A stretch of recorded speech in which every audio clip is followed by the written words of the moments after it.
What am I to him? For those who have become ensnared with our kind, it is a frequent question to wonder what you are to the narcissist. Of course, the short answer is that you are an appliance that is there to provide fuel first and foremost, and there may also be the acquisition of traits from you and residual benefits.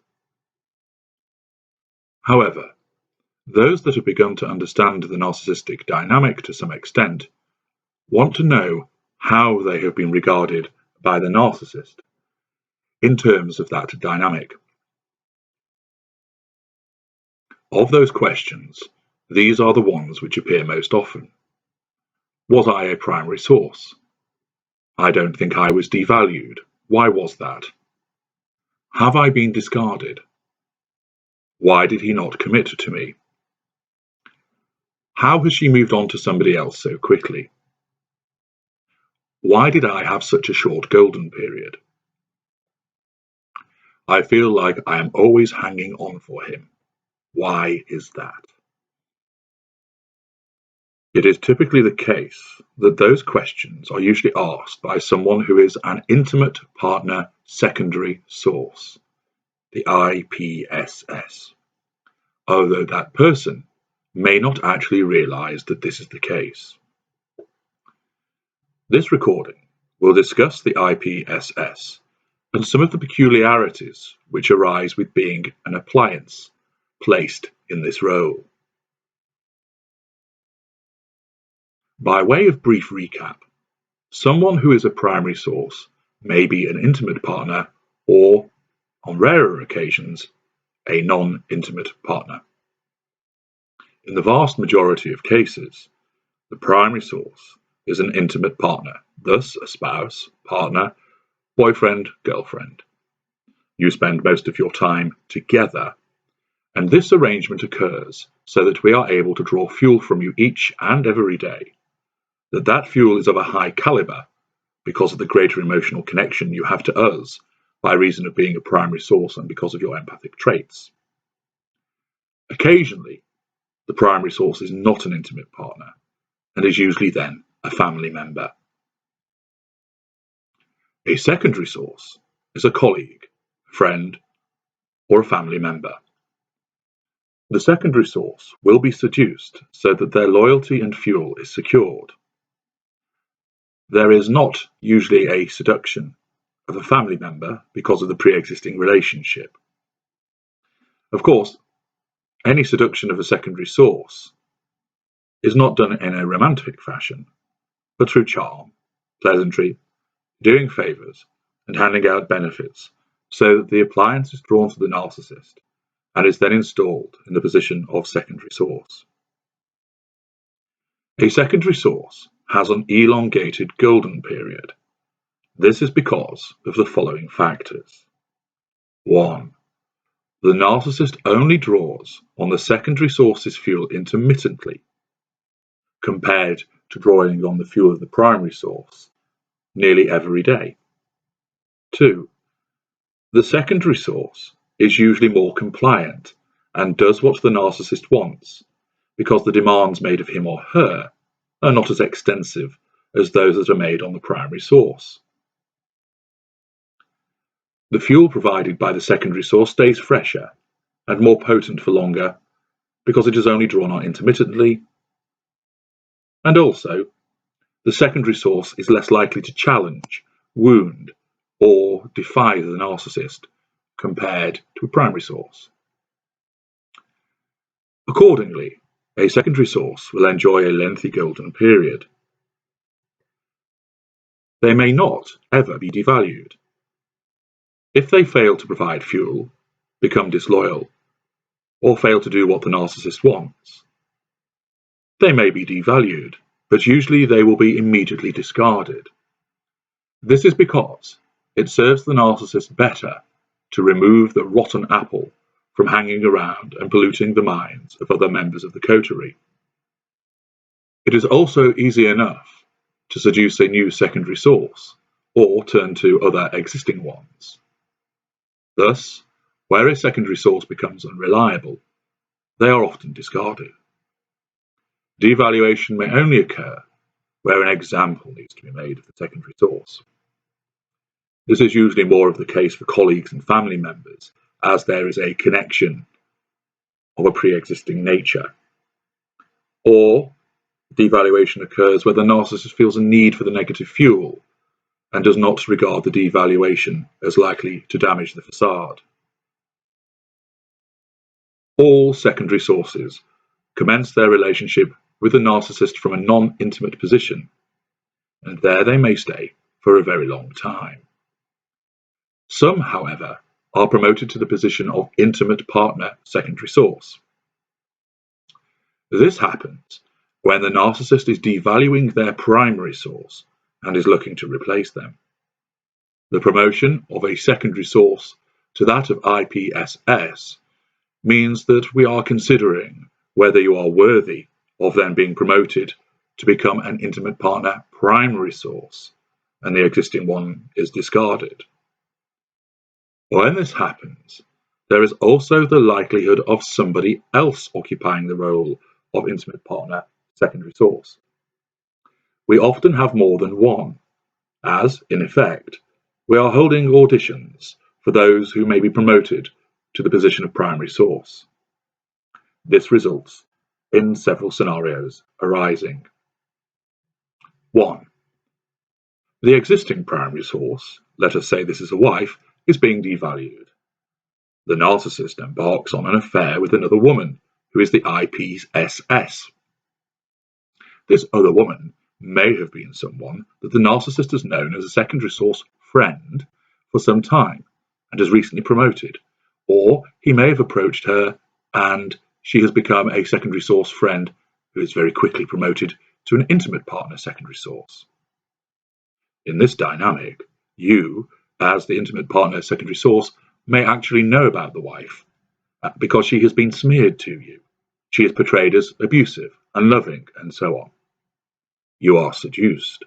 Your responses convince the narcissist that you will make an effective primary source. So the existing primary source is discarded, and you are then installed as the replacement primary source.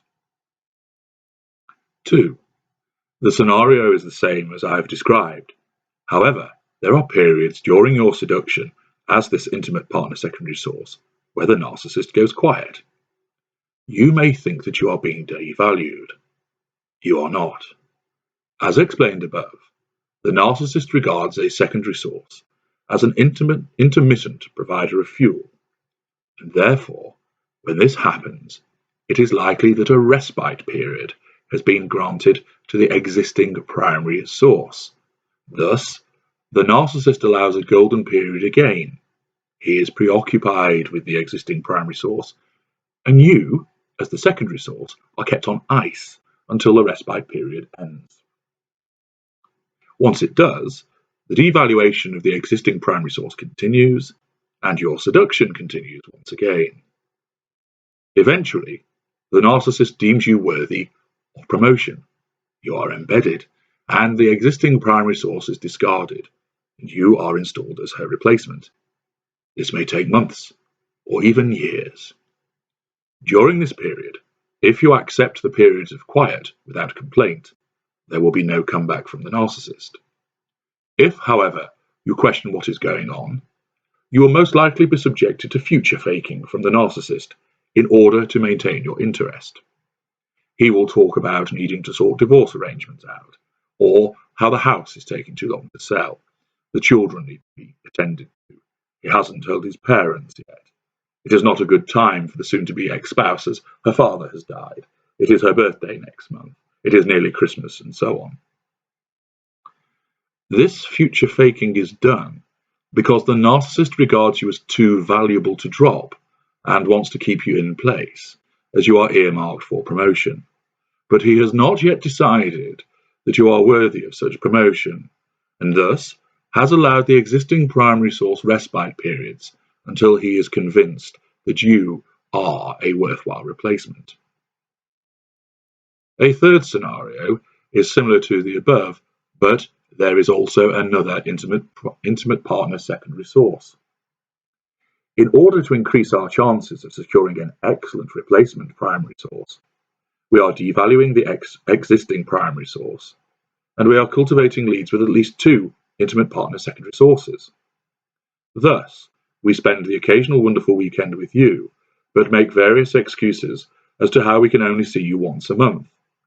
This is being done for 2 reasons.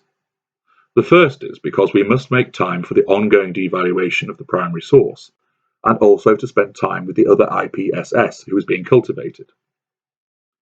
The second reason is to test your resolve. If you reject such an arrangement, then we will conclude that you lack certain traits that would make you a good primary source, being, for instance, you challenge us too readily, you lack stickability, and you are not responding to our charm and seduction as deeply as we had hoped or planned. In such an instance, our attention will switch to the other intimate partner secondary source, but you are unlikely still to be discarded. This is because you have shown sufficient potential, provided fuel, and therefore we may as well keep you on ice to call on for fuel or to triangulate with the existing primary source and or the other intimate partner secondary source in order to satisfy our fuel needs.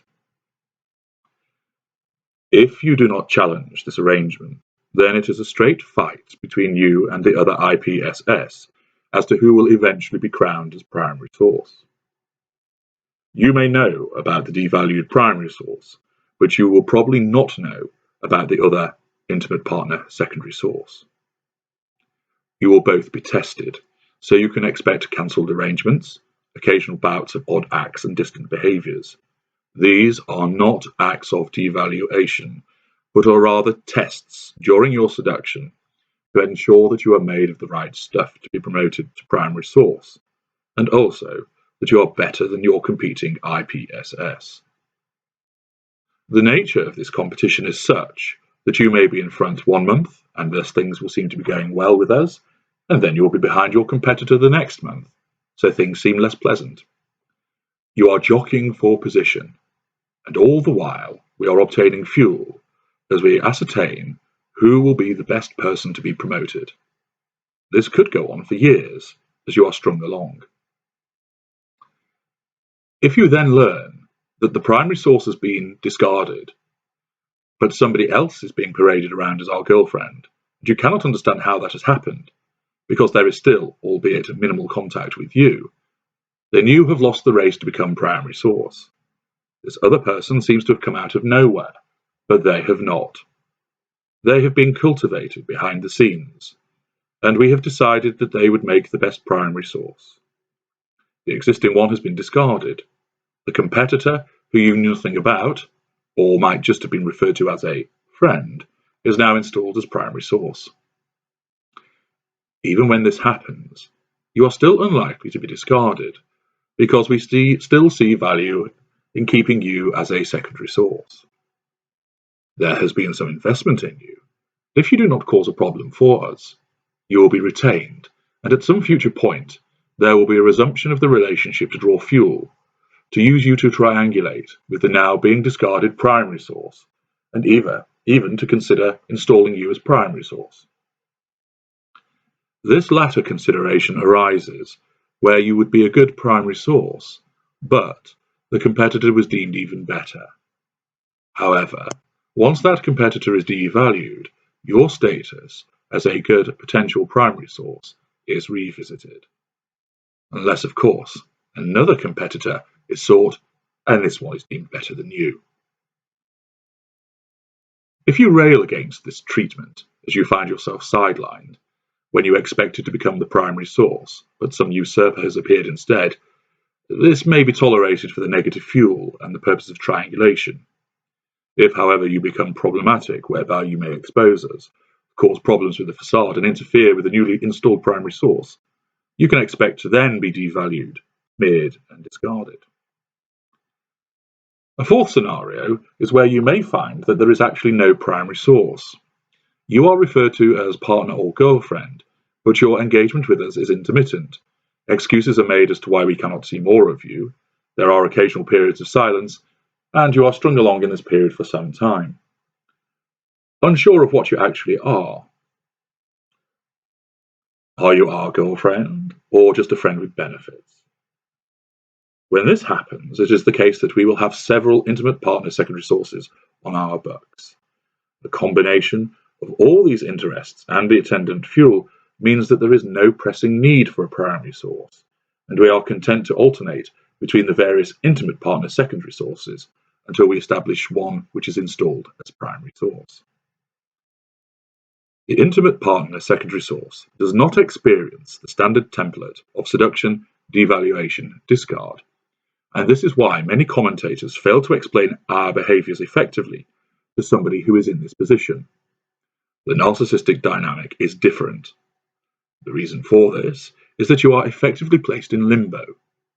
You may not be good enough to be promoted to the position of primary source, but you are too valuable to be cast to one side, and thus the dance continues for as long as you will allow it, without wounding or challenging us. Those who do not understand our kind tend to fall into the trap of thinking that we are some kind of commitment phobe, and they will dole out erroneous advice to you in terms of making you try to bring about that commitment. All this will do is cause you further consternation, as the decision is ours, not yours. If you find yourself in the position of intimately engaging with somebody who treats you well, but only does so occasionally, who then seems to test you, and it is often difficult to spot this, issues lots of promises about what will happen in the future, but there is never any delivery on those promises, then there is every chance that you are an intimate partner secondary source, entangled with one of our kind.